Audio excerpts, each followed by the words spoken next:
You are listening to The Vocal Technologist. Spoken tech for your ears. If there's one thing that's certain in digital marketing, it's that the second you feel like you finally got a handle on something, the ground just completely shifts under your feet. We're all in perpetual strategy mode. It is the founder's plight, isn't it? You build this beautiful, perfect engine, and then Google goes and changes the fuel, or some new video format comes along, and you have to rebuild the entire chassis. Exactly. Every 3 months, it feels like a total audit, and you have to do it fast. So fast. And that's really why we're here today. We want to cut through all that constant change and pull out some really actionable marketing intelligence from what's happening right now. You know, my background usually keeps me focused on the tech itself, but today we're pulling out the marketing moves that matter. And we're focused on what's coming next. We're seeing two, I think, massive battlegrounds emerging. First, it's this war for organic content visibility in a world just dominated by AI. Okay. And the second? The second is this huge shift to visual experiences where everything is being redefined by vertical video. All right, let's unpack that content battleground first.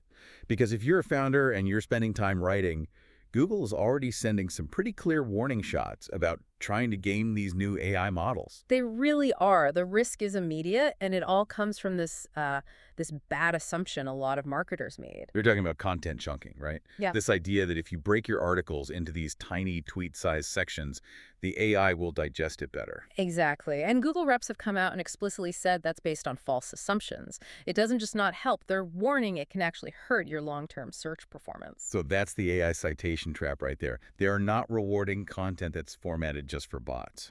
It all comes back to the core signal. Google still relies heavily on human behavior signals, clicks, time on page, actual engagement. The second you optimize only for the machine, you lose the human, and that's the very thing Google is tracking. So if the defensive move is to avoid that trap, how do we go on offense? I mean, how do you win the AI citation game without losing that human engagement? The secret is all in structural semantics. You have to look at what HubSpot did. It's just a masterclass.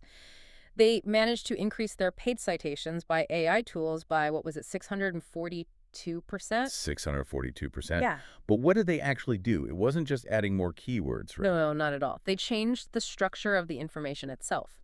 They rewrote their content using something called semantic triples and paired that with answer-first phrasing. Okay, semantic triple sounds like advanced algebra. Can you break that down for us? It's way simpler than it sounds. Think of it like this. Instead of writing, our marketing software helps clients save time, you write, HubSpot subject provides predicate marketing automation object. Okay. So it's an explicit statement of fact. It's less like prose and more like a database entry for the AI. Precisely. It becomes the definitive short answer that an AI is looking for, and it reliably associates your brand with a specific category in the AI's, its mind. It makes your content citable. That is a brilliant strategic shift. But there's a huge downside to these AI overviews that we have to talk about, and that's the misinformation problem. This is a huge issue. What happens when the AI, looking for quick answers, starts summarizing high-engagement forums? Think, Reddit threads or Quora answers. Oh, that's a nightmare. So you get some outdated complaint or a really weird edge case, and suddenly it's presented as verified fact in a Google overview. And it's happening all the time. The only tactic for brands here is continuous active monitoring. You have to watch those forum threads, and then you have to publish your own authoritative AI-readable content that provides clear, verified corrections. You're essentially trying to override the bad data. You have to feed the AI the right answer before it finds the wrong one. Exactly. It's a full-time job just managing the text war. Okay, so even if you master that, attention itself is shifting. It's becoming more and more visual. Let's pivot to that second battleground, the world of vertical video. We've been calling this the paradigm of everything is TV and nothing is TV. I love that phrase, but it is also wonderfully confusing. Before we get into the concept, the data is undeniable, right? Short-form vertical video is just dominant. It's a massive shift. I mean, look at Disney.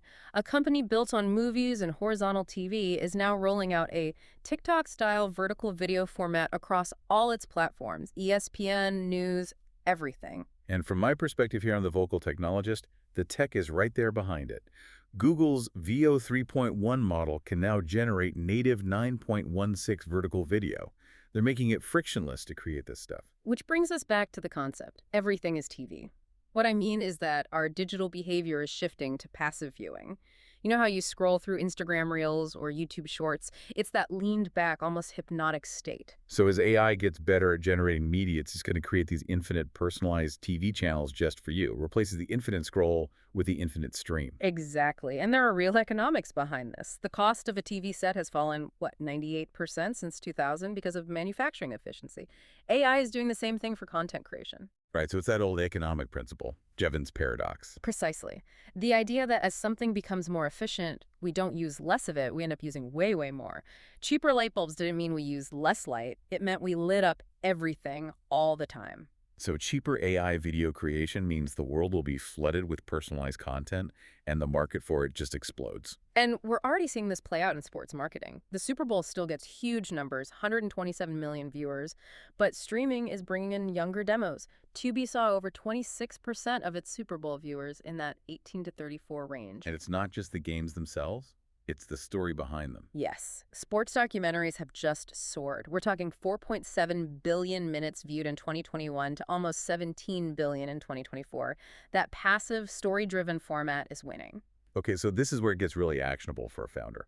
How do we take all this attention and all this tech and turn it into actual revenue? Let's talk about creator-led growth. Well, most companies get it totally wrong. They just ask a creator to share their marketing content or push some generic affiliate link. It sounds inauthentic and usually gets ignored. That is the classic mistake. So what's the winning play? It's a give-first approach. Brands that win, they don't ask for favors. They supply creators with the benchmarks, the frameworks, the original research that those creators need for their audiences. Ah, so you turn your brand into an upstream utility. They cite you because your data makes them look smart. Exactly. And the result is warmer leads, way lower acquisition costs, and shorter sales cycles.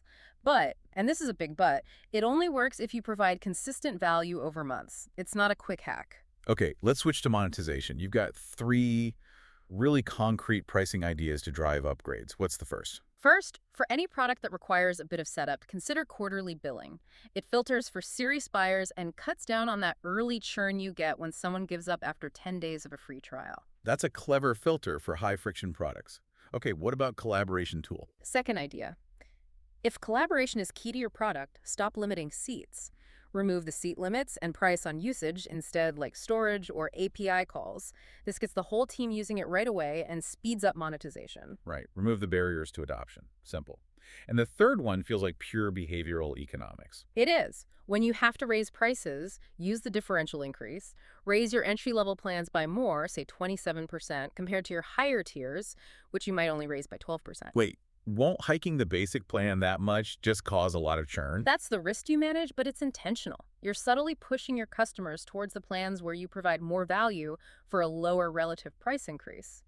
You're using pricing to guide them into becoming power users. This all fits into that bigger economic picture, this market bifurcation we're seeing. Absolutely. The data is so stark. The top 10% of consumers are driving 50% of all spending in the US. So brands have to make a choice. Either go upmarket for that top 10% or compete harder than ever on value for everyone else. And competing on value requires a really strong brand. Otherwise, you're just another cheap option. Speaking of value, a lot of founders struggle to prove the impact of their lifecycle marketing. They try to link every single email directly to a revenue number, and it's just impossible. So what's the smarter metric? How should we be measuring it? You measure behavior change. Are users adopting key features faster? Are they re-engaging before they churn? You focus on a couple of key behaviors and compare cohorts. A simple spreadsheet tracking engagement change often tells a much clearer story than some complex attribution model. I like that. Behavior change over vanity metrics. Okay, finally, let's hit the bottom line. Conversion and experience. UX isn't just about making things look pretty, it's a P&L item. It absolutely is. UX is about eliminating financial friction. Look at RX Vision. Their bad onboarding was causing tons of costly product returns. They implemented an AI-guided setup, and it slashed those costs. Or Edno, right. They were losing developers who were abandoning their complex SDK. They redesigned the flow to be self-serve in minutes, and it directly fixed that revenue leak. Onboarding friction is literally a hole in your wallet. And this is where the tiny details have a huge impact. Let's talk about 2. First, underlining links. I have to admit, as someone who likes clean design, I always thought underlining links looked kind of clunky. Usability trumps aesthetics here, every time. Google's own tests showed removing underlines reduced clicks and lowered revenue. Relying on color alone is just bad practice for colorblind users, and hover cues don't work on touch devices. An underline is universal. Okay, point taken. Usability wins. What's the second detail? The mascot question. Ah, yes. Every brand seems to want a cute little character. Creative teams should really push back on that as a default. Is a mascot truly the best way to communicate your value? Or would a distinctive color system or just sharper language work better? Make it a deliberate strategy, not just a design trend. That's wise. Before we wrap up, you had a really quick tactical tip for spotting bot activity in email reports. We all suspect bot clicks are inflating our numbers, so how do you check it? It's so simple. In your email, add a link to a period at the very end of a non-essential paragraph. Yeah. Just the period. No human would ever click that. But a bot scraping for links will? Exactly. If you see clicks on that invisible link, you have a pretty good idea of how much bot activity is skewing your real engagement numbers. That's a perfect little tip. So to bring this all together, AI is reshaping search, vertical video is reshaping attention, and profitability really hinges on eliminating friction and making smart brand choices. It's a complicated landscape, to say the least. And all of this leads to the final and I think most provocative question for every founder listening right now. Which is, what happens when the agents start shopping? Exactly. When an AI starts transacting for the consumer, we're already seeing this tension with the Perplexity and Amazon situation. Amazon is worried these agentic tools bypass their ad funnels and the entire brand experience. I have to stop you there. Yeah. Because that idea just completely upends the entire advertising world. If an AI agent makes the purchase for you without ever seeing an ad or visiting a homepage, the whole marketing funnel just evaporates. So that's the closing question we want to leave you with. If AI agents are the ones making the purchases in 2 years, transacting without ever seeing your ads, what does your business model look like then? What is your brand's defense strategy against the vanishing funnel? That is the ultimate question we all need to start planning for. Thank you for walking us through all of this. Go apply these insights, and we will see you next time. Spoken Tech for your ears.